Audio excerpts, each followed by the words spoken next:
Hello, everybody, and thank you for tuning into the Liberty Report.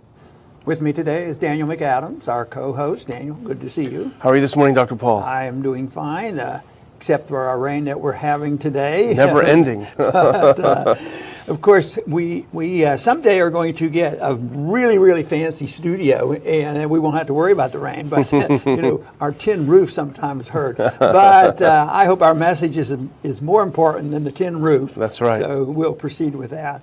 But there was a report from the last night, Sunday night, late at night, Wall Street Journal, Rupert Murdoch's magazine, claiming that we have great concern about a gas attack. We know there's going to be a gas attack, and we have to retaliate and be prepared because, in essence, and we mentioned this last week with Haley, Nikki Haley. Oh, we know who's going to do it. Yeah. They're already set the whole thing up in saying that Assad's going to do it. Assad's going to gas his own people. He did it twice already, so who knows the third time?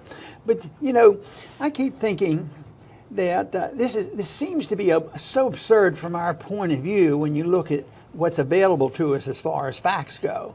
That and if you look at our history, if you look at the history of how we got into the Iraq War, you say, how could the American people believe this? But that's all they hear. On all the TV stations, all the newspapers, all the TVs, they keep telling them, that they're going to attack, and they set the stage where if you object, then you're some type of an un-American. You don't believe in national defense, and yet they're gearing up for this again. And I keep thinking, this is just unbelievable that they'll buy into this again. But as far as I'm concerned, they'd have a tough time convincing me, in spite of all the shortcomings of the Syrian government, that they're stupid enough to, do this. And yet it's discouraging to me to think that our leaders are stupid enough to think that all Americans are stupid enough to believe it. So I hope we can sort this out a little bit and tell the American people that maybe we shouldn't be expanding this war, which is the great potential here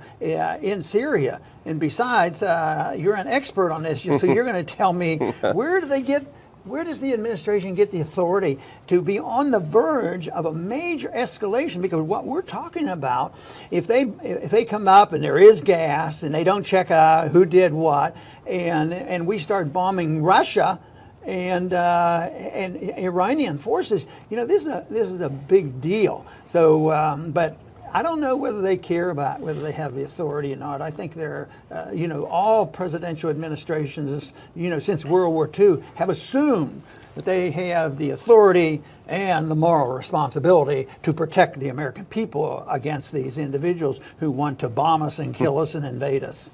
Yeah, and this is it so goes by the exact same page as the lead up to the Iraq War. Wall Street Journal reports that anonymous administration sources have new secret intelligence that we can't see it, but trust us, Assad has approved the use of chlorine gas in Idlib. He's given the go-ahead, he's given the green light. Go ahead, guys, use gas in Idlib. We can't tell you how we got this info, but I think one of the quotes was, we have lots of, quote-unquote, information that they're about to do it. And, again, anonymous officials, you wonder who they are.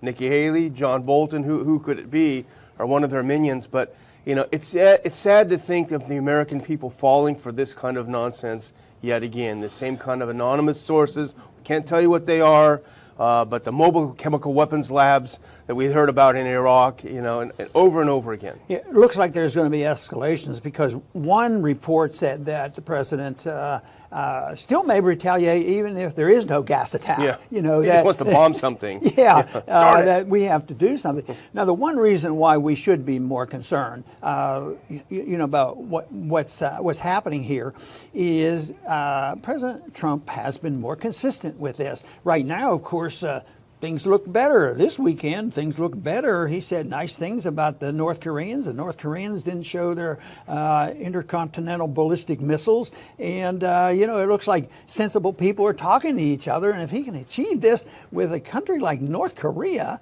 but of course, we've talked about that, and it's on again, off again.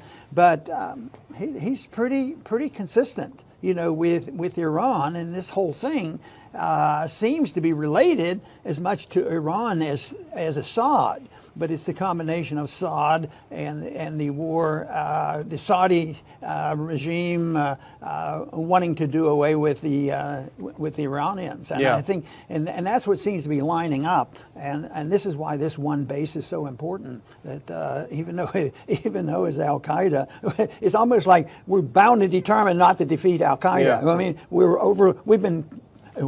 I wouldn't say we, but the anti-ISIS and the anti-Al Qaeda people include the Russians and to a degree us and the Syrians. And, they're not an international danger right now. The only danger seems to be to the American government is that Al Qaeda is going to disappear, and we won't have an excuse to be in there. Yeah, that certainly seems to be the case. And on Friday, Trump did another flip-flop.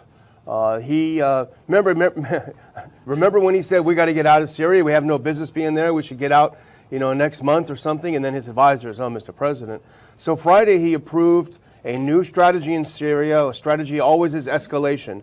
2,000 soldiers will be stationed indefinitely in Syria, which is not our country. We have no permission to be there. We're not at war technically with Syria. So, on what legal basis is he going to put 2,000 troops there? But you're right, you nailed it on the head. It's all about Iran. It's all about Iran. Yeah, he has been systematically designed to undermine their government.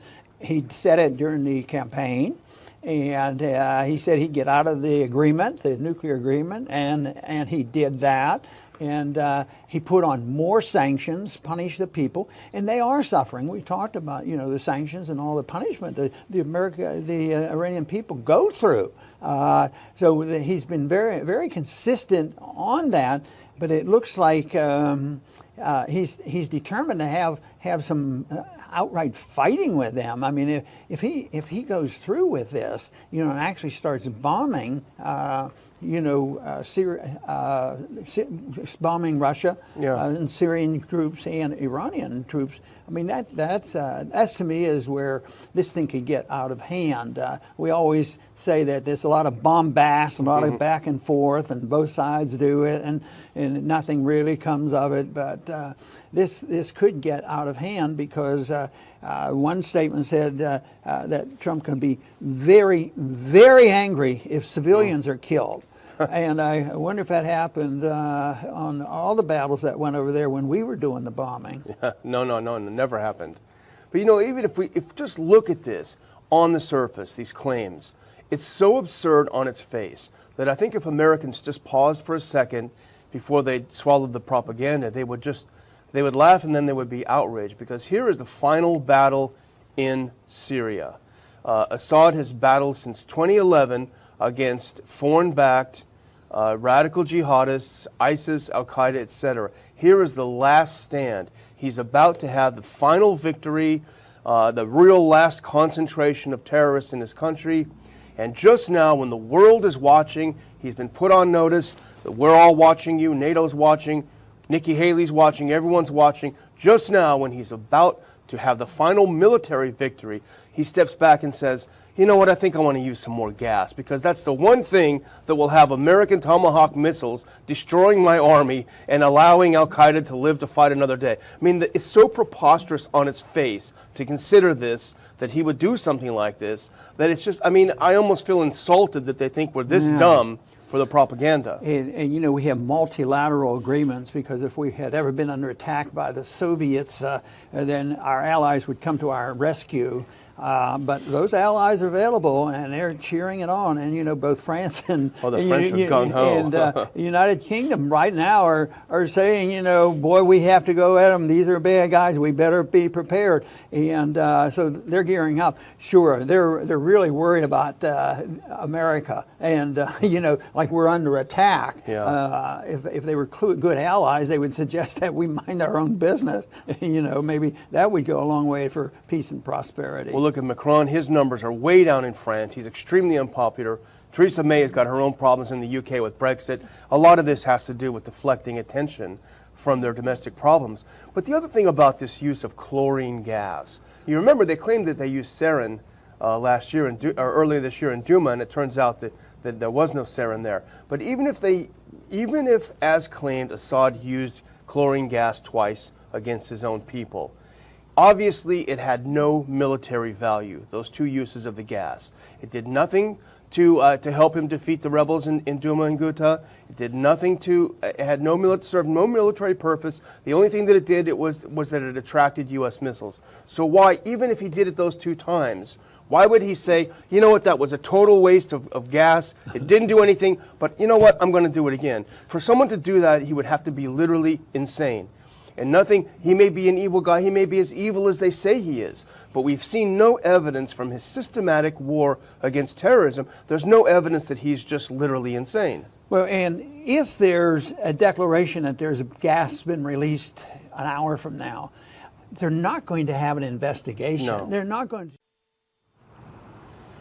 And we had some technical problems, shut down our live stream, but now we're back. We're going to finish up a couple of points we want to make on the show. Dr. Paul, you were talking about what would happen if there was allegations of a new attack. Well, one thing I know won't happen is a proper investigation or a pause and thinking about it, because they've made up their mind. They've already decided there's going to be one. We know exactly who's going to do it, even if it implies that they have to be insane if they did do it, and that is the Syrian government and Assad. He's not going to do it. But they're going to immediately decide that it was, and this would be the excuse to accelerate, and that's where the great danger is. And one of the reasons why I think there's great danger, not only that they might start, hit not only the Syrian government, that we're supposed to be there to help and get rid of ISIS, but also the Russians and the Iranians, and so that's going to be dangerous. But the Russians are more equipped now for a major conflict. They must know that this is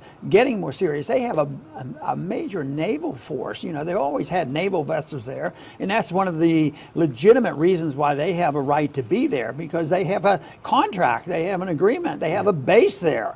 That's a lot different than when we go marching in, and we have a presence there. We're even still worrying about Al Tanf and having a place there that might be involved with Iran as well. So they know this is coming, but with this naval buildup, we have ships all over the place and we have missiles all over the place. But this whole thing looks like it's a buildup, and that Assad is and that Assad may be, anticipating this, and the Russians are anticipating that maybe Trump is about ready to do a lot more than has happened so far. And we put up on the Ron Paul Institute website a Veterans Intelligence Professionals for Sanity memo to the president. They do this pretty often, and they're always really accurate. But they mentioned they were wondering if the president's been properly briefed by his people.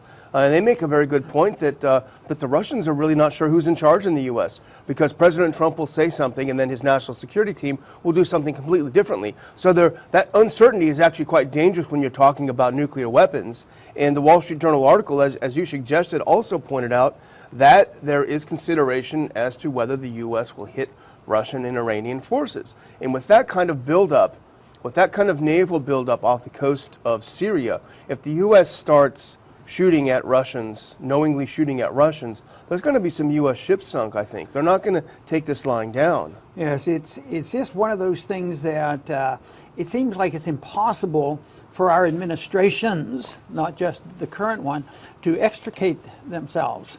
Once they get involved, they have to save face. We're here to do that. But it's the misinformation, disinformation, and practically lying of why we're there. This whole thing. 99% of the American people believe, boy, this is just great. Obama, he didn't do a good job. He didn't get rid of them. But now we've been in here in this last year and a half. We've gotten rid of Al Qaeda. And never looking at the fact that, yes, Al Qaeda has been defeated, but in spite of us. And here we are in this major climactic battle where we're on the wrong side. And it could explode, and yet there's a determination that there's one guilty party, and that is Russia.